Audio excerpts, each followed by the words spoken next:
Here's another great piece from my Whittler pattern collection.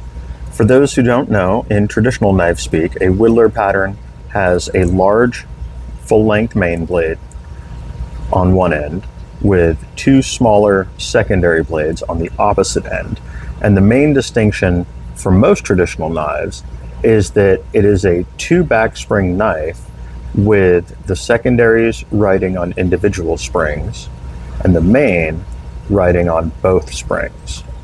That gives it typically a very stout, snappy action on the main blade with relatively thick stock, giving you a beefy blade, and then having two smaller secondary blades for more kind of detail work.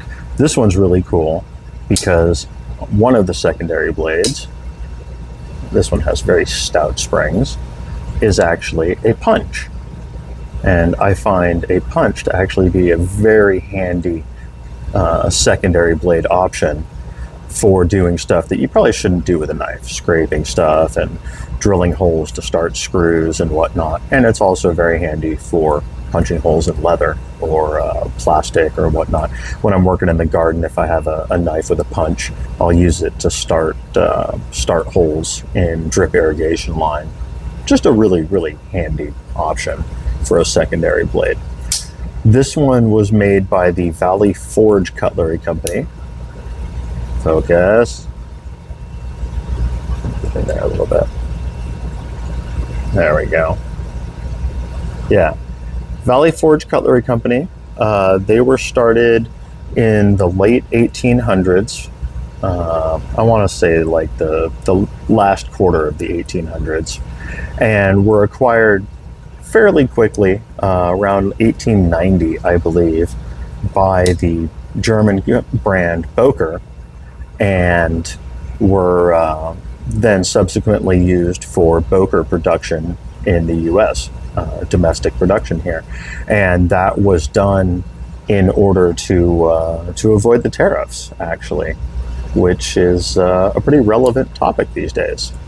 You know, Boker was fortunate to be able to acquire the Valley Forge Cutlery Company and have a ready-made factory here in the U.S. with skilled cutlers that could build their knives, and therefore bring them to the U.S. at more reasonable prices. This thing is really, really well done. I really like this knife. It's got great jigged bone scales that have mellowed really, really well over the years. Really pocket worn, just a ton of character, and it's a stout build knife. Like I said, it's got very snappy springs, and I just cut my nails.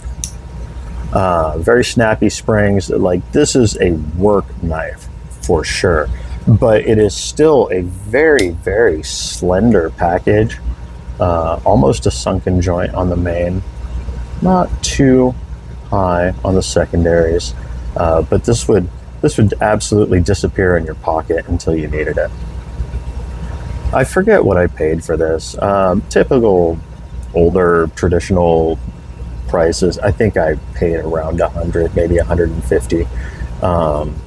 If it's not a super highly collectible brand, then typically you can find these older knives for around that price, if not a little less.